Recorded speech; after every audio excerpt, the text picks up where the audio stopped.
नमस्कार विद्यार्थी मित्रांनो, मी संकपाल प्रकाश इंगळे आपलं या व्हिडिओ सेशनमध्ये स्वागत करतो. आणि आजचा आपला कंटेंट आहे इंट्रोडक्शन ऑफ कॉस्ट अकाउंटिंग. यामध्ये सुरुवातीला आपण काही बेसिक कन्सेप्ट बघूया. Difference among cost, costing, cost accounting and cost accountancy या 4 घटकामधील फरक आपण सुरुवातीला जाणून घेऊया. त्यामध्ये पहिला घटक आहे cost. It is amount of expenditure relating to a specific thing or activity like product, job, service or any other activity. Cost म्हणजे विशिष्ट वस्तू किंवा क्रियेसंबंधित खर्चाची रक्कम म्हणजे कॉस्ट.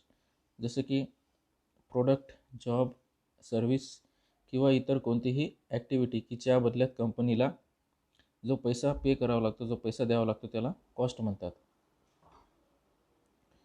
येथे असं म्हटलेलं आहे की अमाऊंट पेड फॉर समथिंग, म्हणजे एखाद्या गोष्टीसाठी किंवा एखाद्या घटकासाठी कंपनी जो पैसा पेड करते त्याला कॉस्ट म्हणतात.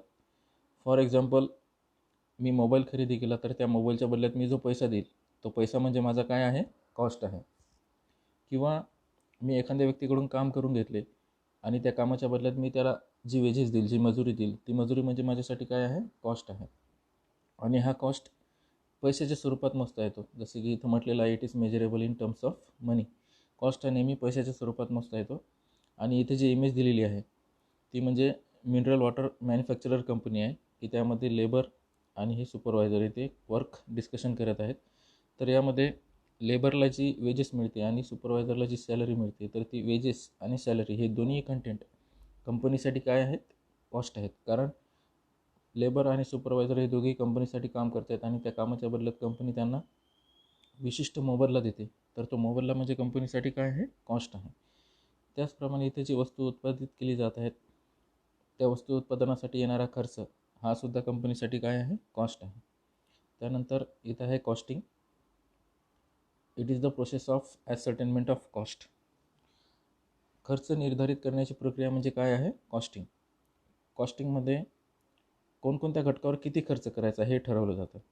म्हणजे वस्तू उत्पादनासाठी जे जे घटक लागतात, जसं की रॉ मटेरियल असेल, लेबर असेल, इतर विविध घटक असतील, तर त्या प्रत्येक घटकासाठी किती खर्च करायचा हे त्यामध्ये निश्चित केलं जातं, ठरवलं जातं. आणि त्यानुसार मग खर्च केला जातो, त्याची अंमलबजावणी केली जाते. पण कॉस्टिंगमध्ये खर्च निर्धारित कोण करतं, मॅनेजर करतं.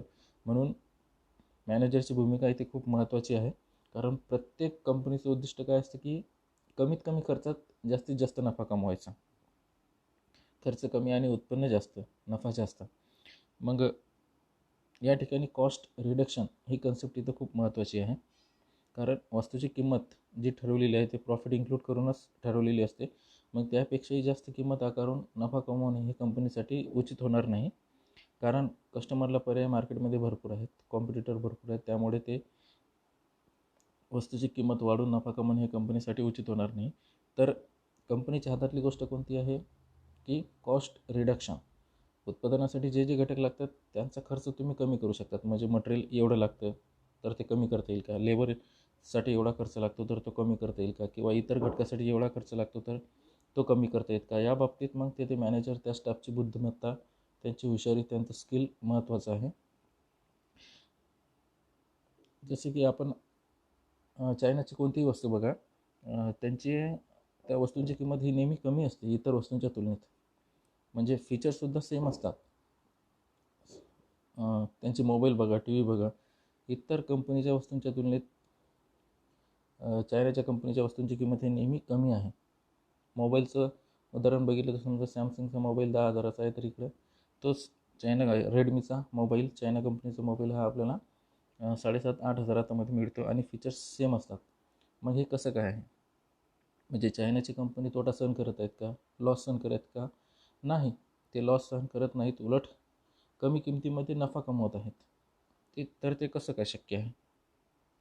तर ते जी टेक्निक यूज करतात ती टेक्निक म्हणजे कॉस्ट रिडक्शन. म्हणजे वस्तू उत्पादित करण्यासाठी जे घटक लागतात तर त्या घटकांचा खर्च ते कमी करत आहेत आणि त्या आधारावर मग ते वस्तूची किंमत इतर वस्तूंच्या तुलनेत त्यांच्या वस्तूंची किंमत कमी ठेवतात आणि नफा कमवत आहेत.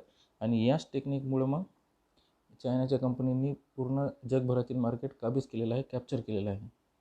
म्हणून कॉस्टिंगमध्ये मॅनेजरची भूमिका उत्पादनाच्या घटकांसाठी खर्च निर्धारित करत असताना ही जबाबदारी त्यांची भूमिका खूप महत्त्वाची आहे आणि हीच स्टेज आहे कॉस्टिंग की जेथे खर्च कमी करता येतो, म्हणून कॉस्टिंग खूप महत्त्वाची आहे.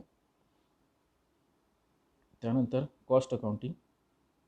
It keep detailed record of cost related to production or any activity with classification, analysis and interpretation. Cost अकाउंटिंगमध्ये कंपनीमध्ये प्रोडक्शन संबंधी किंवा इतर कोणत्याही ॲक्टिव्हिटी संबंधी जो काही खर्च झालेला आहे त्या खर्चाचा पूर्ण हिशोब ठेवला जातो, पूर्ण रेकॉर्ड ठेवलं जातं, डिटेल्ड रेकॉर्ड ठेवलं जातं आणि त्या रेकॉर्डवरून मग त्याचं क्लासिफिकेशन, अनालिसिस आणि इंटरप्रिटेशन केलं जातं. इथं काही इमेज दिलेला आहे ते बघू शकता तुम्ही इथं की टेबल आहे, चार्ट आहे, ग्राफ आहे, डायग्राम आहे. तर हे कशासाठी आहेत तर क्लासिफिकेशन आणि अनालिसिससाठी हे टेबल, ग्राफ, चार्ट यूज केले जातात आणि ॲनालिसिस नंतर मग त्याचं इंटरप्रिटेशन केलं जातं, अर्थबोधन केला जातो आणि या सर्व घटकावरून मग त्याचा एक रिपोर्ट तयार केला जातो आणि तो रिपोर्ट मग मॅनेजमेंटला सादर केला जातो, सबमिट केला जातो. त्यानंतर आहे cost accountancy. It is use costing and cost accounting to cost control and ascertainment of profitability. Also, it includes presentation of all information for the purpose of managerial decision making. Cost accountancy हे costing आणि cost अकाउंटिंगचं use करते, म्हणजे त्यांच्या तत्वांचा, त्यांच्या टेक्निकचा, त्यांच्या पद्धतींचा वापर करतं आणि त्यानुसार मग बिझनेस सेटअप केला जातो, रन केला जातो आणि बिझनेस योग्य दिशेने चालू ठेवला जातो. मग इथे प्रश्न निर्माण होतो की बिझनेस योग्य दिशेने कसा चालू ठेवला जातो. तर कॉस्ट कंट्रोल करून, प्रॉफिटेबिलिटी निश्चित करून आणि जे काही माहिती अवेलेबल होते त्या माहितीच्या अवलोकन करून त्यावरून मग योग्य ते निर्णय घेतले जातात आणि अशा पद्धतीने बिझनेस योग्य दिशेने चालू ठेवला जातो. म्हणजे एकंदरीत कॉस्ट अकाउंटन्सीमध्ये कॉस्टिंग आणि कॉस्ट अकाउंटिंगच्या आधारे जी काही माहिती अवेलेबल झालेली आहे त्याचं प्रेझेंटेशन होतं. त्या आधारावर मग मॅनेजमेंट बॉडी ही, जसे की इथं इमेज दिलेली आहे, मॅनेजमेंट बॉडी आहे. त्या माहितीच्या आधारावर मग मॅनेजमेंट बॉडी ही विविध घटकावर निर्णय घेत असते. त्याचप्रमाणे इथे एक इमेज दिलेली आहे की इथं हा जो चार्ट आहे हा कॉस्ट याचा चार्ट आहे, म्हणजे खर्चाचा चार्ट आहे.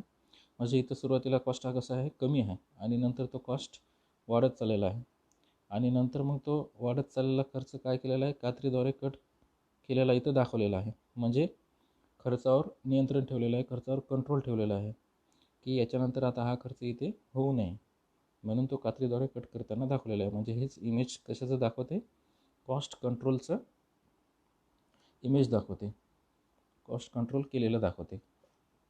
त्यानंतर खाली जी इमेज आहे ती आहे मॅनेजमेंट बॉडी, की जी कॉस्टिंग आणि कॉस्ट अकाउंटिंगच्या आधारे माहितीचं अवलोकन करून विविध निर्णय घेत असते. मग ते निर्णय कॉस्ट कंट्रोल संबंधित असो किंवा वस्तूची किंमत निश्चित करणे संबंधित असो आणि त्यावरून मग प्रॉफिटेबिलिटी निश्चित केली जाते. अशा विविध घटकावर मग हे निर्णय मॅनेजमेंट बॉडी घेत असते आणि त्याचप्रमाणे भविष्यात जो काही खर्च आहे किंवा नफा आहे त्याची मग त्या ठिकाणी फोरकास्टिंग केली जाते. तर मग अशा पद्धतीने विद्यार्थी मित्रांनो, कॉस्टिंग, कॉस्ट अकाउंटिंग आणि कॉस्ट अकाउंटन्सी यामधील फरक हा आपल्या लक्षात येतो. परत एकदा रिवाईज करू. कॉस्ट ही एखाद्या विशिष्ट वस्तूच्या बदल्यात किंवा विशिष्ट घटकाच्या बदल्यात आपण जो काही पैसा देतो, पैशाच्या स्वरूपात त्याग करतो, तो पैसा म्हणजे काय, इथं कॉस्ट आहे. त्यानंतर कॉस्टिंग म्हणजे काय, कॉस्टिंगमध्ये विशिष्ट घटकासाठी किती खर्च करायचा हे यामध्ये ठरवलं जातं, यामध्ये खर्चाचं निर्धारण केलं जातं, खर्च निर्धारित केला जातो. त्यानंतर कॉस्ट अकाउंटिंगमध्ये जो काही खर्च झालेला आहे मग त्या झालेल्या खर्चाचं डिटेल रेकॉर्ड ठेवलं जातं आणि त्यावरून मग त्याचं क्लासिफिकेशन, अनालिसिस आणि इंटरप्रिटेशन केलं जातं आणि त्यावरून मग एक रिपोर्ट तयार करून तो रिपोर्ट मॅनेजमेंटला सादर केला जातो. आणि कॉस्ट अकाउंटन्सी म्हणजे काय तर कॉस्टिंग आणि कॉस्ट अकाउंटिंगच्या आधारे इथं सर्व घटकाचा अभ्यास केला जातो आणि त्यावरून मग कॉस्ट कंट्रोल, वस्तूची किंमत ठरवणे, प्रॉफिटेबिलिटी निश्चित करणे, भविष्यातील खर्च व नफा अंदाजित करणे, या गोष्टीवर मग मॅनेजमेंट बॉडी हे निर्णय घेत असते. कॉस्टिंग आणि कॉस्ट अकाउंटिंगच्या टेक्निकचा, प्रिन्सिपलच्या आणि पद्धतींचा वापर करून. तर यानंतर पुढच्या व्हिडिओमध्ये आपण विद्यार्थी मित्रांनो एलिमेंट ऑफ कॉस्ट आणि क्लासिफिकेशन ऑफ कॉस्ट बघणार आहोत. तर भेटूया पुढच्या व्हिडिओमध्ये.